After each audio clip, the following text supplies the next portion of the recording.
Assalamualaikum warahmatullahi wabarakatuh. Sebelumnya perkenalkan, nama saya Ikhlasul Falah. Saya mahasiswa dari Universitas Teknologi Yogyakarta, Prodi Informatika. NIM saya 51704111034. Video ini saya buat dalam rangka menyelesaikan tugas mata kuliah Desain Interface yang diampu oleh Bapak Yubha Sahria Skom Mkom. Di sini saya akan menerangkan salah satu materi dari mata kuliah Desain Interface, yakni 8 Golden Rules of Desain Interface oleh Ben Shneiderman. Langsung saja ke materinya. Jadi materinya 8 Golden Rules of Interface Design by Ben Shneiderman. Sebelumnya, siapa itu Ben Shneiderman? Ben Shneiderman yang lahir pada tanggal 21 Agustus tahun 1947 adalah seorang ilmuwan komputer Amerika dan profesor di lab interaksi manusia dan komputer di Universitas Maryland.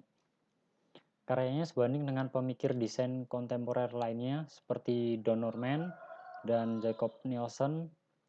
Jadi Ben Shneiderman dalam bukunya yang populer yaitu Designing the User Interface Strategies for Effective Human-Computer Interaction. Nah, pada bukunya tersebut, Shneiderman mengungkapkan ada 8 aturan emas pada desain antarmuka.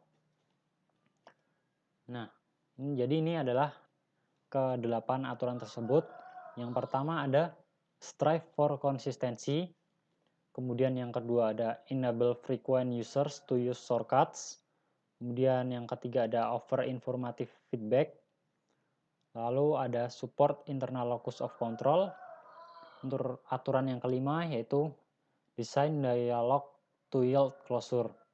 Aturan yang keenam, offer simple error handling. Aturan yang ketujuh, permit easy reversal of action. Kemudian yang aturan terakhir, reduce short-term memory load. Nah, yang pertama, langsung saja itu strive for consistency. Jadi apa yang dimaksud dengan strive for consistency adalah jadi konsistensi dibutuhkan antar halaman dalam satu aplikasi ataupun antara aplikasi yang masih berhubungan.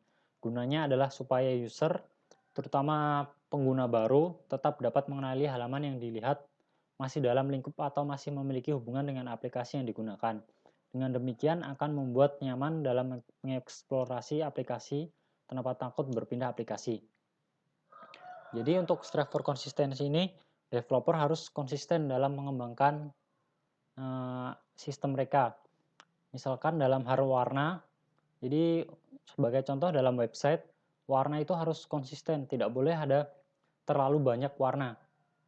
Misalkan halaman home semuanya mengambil tema warna merah, kemudian pada halaman produk misal mereka banyak menggunakan warna hijau.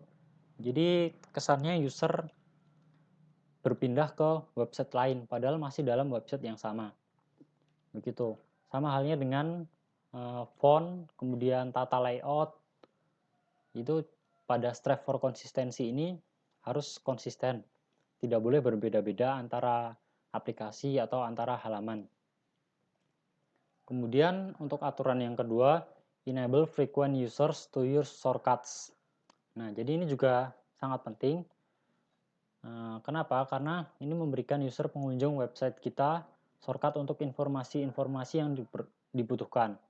Jadi usahakan agar user tidak perlu bekerja terlalu keras untuk mencapai atau mendapatkan apa yang diinginkannya pada website yang kita kembangkan. Kita dapat memaksimalkan kecepatan interaksi seperti ini baik melalui singkatan, simbol, icon, ataupun menu-menu yang sudah kita siapkan di halaman.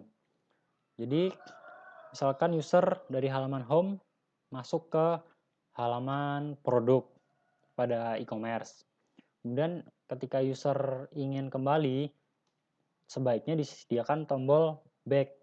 Nah, tapi shortcuts ini bukan hanya sekedar back saja, jadi kembali ke halaman awal, tapi juga seperti membatalkan suatu perintah. Misalkan pada website e-commerce kita sudah melakukan pemesanan dan memasukkan produk ke keranjang. Nah, kita harus bisa membatalkannya itu dengan mudah juga. Jadi nanti tinggal ke keranjang, kemudian misal ada button untuk hapus produk. Nah, itu juga termasuk ke enable frequent users to use shortcuts. Selanjutnya, untuk aturan yang ketiga ada over informative feedback. Jadi apa yang dimaksud di sini adalah memberikan umpan balik yang informatif. Untuk setiap yang dilakukan user harus selalu ada semacam feedback, baik itu feedback baik ataupun feedback buruk. Jadi kita harus memberikan informasi terhadap aksi yang dilakukan oleh user. Misalkan user ingin melakukan login. Nah, kemudian ketika user sudah login, harus ada feedback berhasil login. Atau ketika logout berhasil. Jadi seperti itu untuk aturan yang ketiga. Kemudian aturan selanjutnya ada support internal locus of control. Poin ini terutama sangat disukai oleh user yang sudah terbiasa menggunakan aplikasi. Karena biasanya user ingin memiliki tampilan yang bisa diatur oleh user sendiri sesuai preferensi dari masing-masing user. Hal ini dapat meningkatkan kepuasan user terhadap aplikasi yang sangat mempengaruhi UX terhadap aplikasi tersebut. Ini bisa dalam bentuk tata layout, kemudian bisa juga seperti background. Contohnya di e-commerce tuh kita bisa atur backgroundnya, atau misalkan di Windows itu kan kita bisa memilih tema kita, ada yang dark, white, kemudian bisa juga pilih warna dari tema kita. Kemudian di game misal itu ada pilihan untuk mengatur letak dari button-button kita. Nah, poin ini sangat membantu bagi user yang sudah terbiasa dengan aplikasi tersebut. Kemudian user tersebut mempunyai preferensi tersendiri bagaimana yang lebih nyaman. Lalu berikutnya ada desain dialog to yield closure. Nah, untuk aturan ini sebenarnya termasuk dari bagian aturan yang sebelumnya tadi, yaitu informative feedback. Nah, dengan menyampaikan bahwa proses yang dijalankan oleh user sudah selesai, user paham bahwa dia tidak perlu menunggu apakah masih akan ada tahapan lain setelah menyelesaikan suatu proses. Jadi, sebagai contoh, di website e-commerce, nah ketika user melakukan checkout, kemudian klik checkout, nah sebaiknya itu langsung nanti ada tulisan checkout berhasil. Jadi user tidak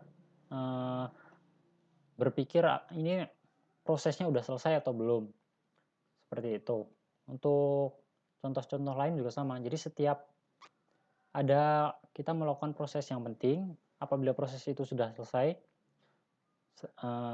menurut aturan ini sebaiknya diberikan dialog sebagai closure-nya dari proses tersebut. Kemudian untuk aturan selanjutnya ada over simple error handling. Nah, jadi memberikan penanganan kesalahan yang sederhana. Jadi seorang developer harus mendesain sistem atau website kita sedemikian rupa sehingga user dapat terhindar dari kesalahan sistem atau error atau tidak melakukan error yang serius. Sistem harus mendeteksi error itu sebelum terjadi. Dan kalau kesalahan itu sudah terjadi, sistem harus dapat memberikan mekanisme yang simple dan sederhana dan juga harus mudah dipahami untuk penanganan kesalahan tersebut. Misalkan saat user ingin melakukan form login atau ingin daftar akun. Di situ saat user mengisi form username, apabila input yang diisikan oleh user itu salah atau tidak sesuai dengan ketentuan, sebaiknya diberikan peringatan di bawah. Misalkan user menginputkan karakter lebih dari 10. Nah, apabila itu terjadi, sistem yang baik seharusnya mengeluarkan peringatan untuk username maksimal hanya 10 karakter. Nah, jadi setiap ada user melakukan kesalahan, sistem harus dapat memberikan mekanisme untuk membetulkan kesalahan tersebut. Kemudian Untuk aturan berikutnya ada permit easy reversal of action. Nah, ini artinya mudah kembali ke tindakan sebelumnya. Hal ini dapat mengurangi kekurangan user karena pengguna mengetahui kesalahan yang dilakukan dapat dibatalkan, sehingga user tidak takut untuk mengeksplorasinya. Nah, ini mirip seperti yang tadi, yang back. Namun bedanya di sini dia bisa bukan hanya kembali ke halaman sebelumnya. Kemudian untuk rule yang ke-8 atau yang terakhir ada reduce short-term memory load. Nah, pada poin ini biasanya orang lebih memusatkan pada desain tata letak, menu, dan tombol. Tetapi sebenarnya akan lebih efektif jika diterapkan pada proses saat user harus memberikan input ke sistem. Dengan menerapkan poin ini, maka user tidak perlu mengingat data yang harus diinput ke sistem, karena data yang harus diinput sudah disediakan oleh sistem. Misalnya pada online shop, user memilih barang yang diinginkan, dan dari situ sistem langsung menerima input kode barang yang diinginkan oleh user untuk diproses pada proses pembayarnya nantinya. Ya, untuk sebelumnya tadi sudah dibahas mengenai 8 aturan. Nah, dari 8 aturan itu dapat disimpulkan jika desain user interface yang baik merupakan user interface yang tidak merepotkan, informatif, tetapi tetap nikmat untuk dipandang oleh user. 8 Golden Rules dari Schneiderman ini memastikan desain yang baik, tapi dapat meringankan beban yang dialami user dalam menggunakan aplikasi yang kita buat. Sekian materi yang dapat saya sampaikan mengenai 8 Golden Rules of Design Interface dari Ben Schneiderman. Kurang lebihnya saya mohon maaf. Semoga video ini dapat bermanfaat bagi teman-teman semua. Assalamualaikum warahmatullahi wabarakatuh.